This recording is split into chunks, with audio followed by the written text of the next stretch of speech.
Hey, welcome. Today we're going to get into something really profound, the spiritual awakening journey.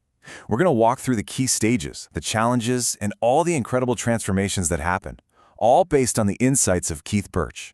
And the fascinating thing is, this path almost never starts with peace and quiet. It usually starts with chaos. This quote just nails it, doesn't it? It completely reframes how we look at our toughest times. The idea that these moments aren't meant to break us, but to break us open. That's the real starting point for everything we're talking about today. So let's dive right into that first stage. Most people think an awakening begins with this serene, blissful moment of enlightenment. But that's usually not how it goes down. More often than not, it shows up as a sacred disruption, a moment where your whole world just starts to fall apart. And that's really the core of it. We don't really go looking for an awakening. It kind of finds us. It starts knocking on the door when your soul is ready for something more, even if your conscious mind is fighting it tooth and nail. The goal here isn't to patch up your old life, but to let a totally new one be born from the rubble. So what kicks this whole thing off? Well, it can be triggered by some really intense stuff, but the key is to see these things not as punishments, but as invitations.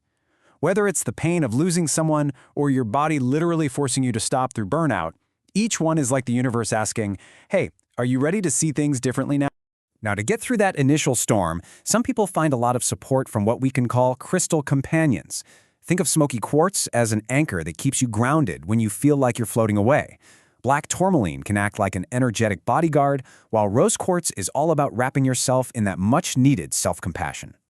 And that leads us right into the next phase. See, after that initial earthquake of breaking open, the changes usually become a lot more subtle. It's less of a big explosion and more of a quiet hum that starts up just beneath the surface of your normal life. One of the very first things you'll probably notice is this heightened sensitivity. All of a sudden, a crowded room might feel completely overwhelming, or you can walk into a space and just feel the mood without anyone saying a word.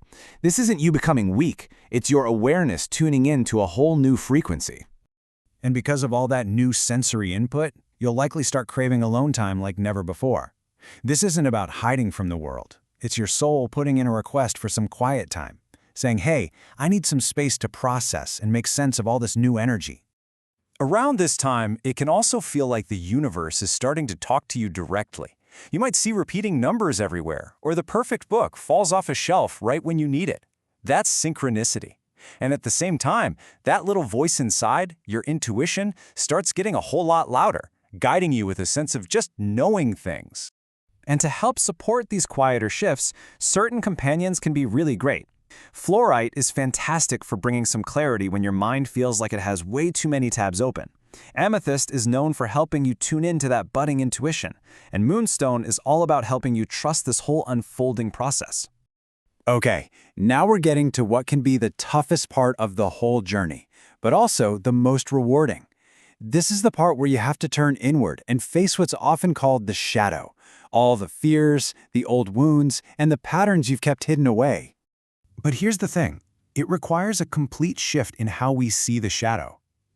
It's not some dark, evil part of you that needs to be destroyed.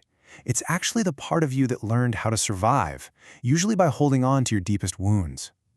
It's not trying to haunt you, it's trying to guide you back to wholeness so you can finally heal. Learning to tell the difference between your inner guidance and all the other noise is absolutely crucial here. Intuition, it feels like clarity. It's quiet, it's steady, it's neutral.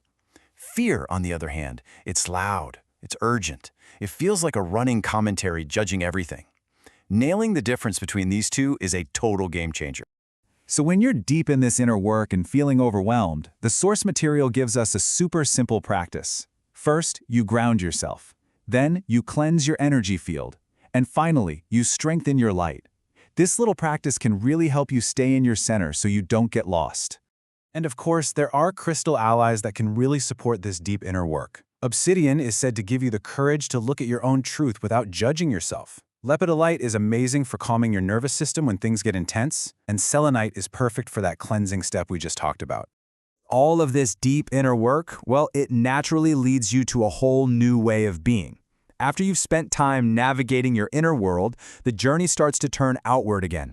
This is where awakening stops being just an internal process and becomes how you actually live your life. And this is where we really start to connect with the higher self. Now, this isn't some separate, mystical being out there somewhere. It's you. It's the deepest, wisest part of you, that quiet, knowing voice that has actually been there, guiding you the entire time. And this is what happens when you start listening to that voice. Alignment isn't about being perfect. It's about coherence. It's that sweet spot where your actions, your choices, and your energy on the outside finally start to match your truth on the inside. It just feels right. So how do you even know you're in alignment? Well, you'll start to feel it. You'll get this new sense of clarity, a feeling of purpose. Those synchronicities we talked about, they start popping up way more often. But I think the most important signal is that quiet, deep down yes you feel inside, that feeling that you are absolutely on the right path for you. To help support this new aligned way of living, a few specific crystals can be really powerful. Golden Healer Quartz is believed to really strengthen your connection to that higher wisdom. Citrine is fantastic for building your confidence as you step onto a new path, and Tiger's Eye can help make sure your choices are coming from truth, not from old fears. And as we wrap this up, this might be the most important thing to remember. This whole journey of awakening, it's not about becoming some new, shiny, enlightened person. It's a journey of shedding all the layers of who you're not so you can finally remember and live as the incredible person you've always been underneath it all. So, we'll end on this thought. Awakening isn't a one-and-done event, it's a rhythm. It's a constant dance of breaking open and coming back together, of forgetting and remembering. The real work is just to keep listening to that rhythm, to that quiet wisdom inside you. So the only question left is, are you ready to listen?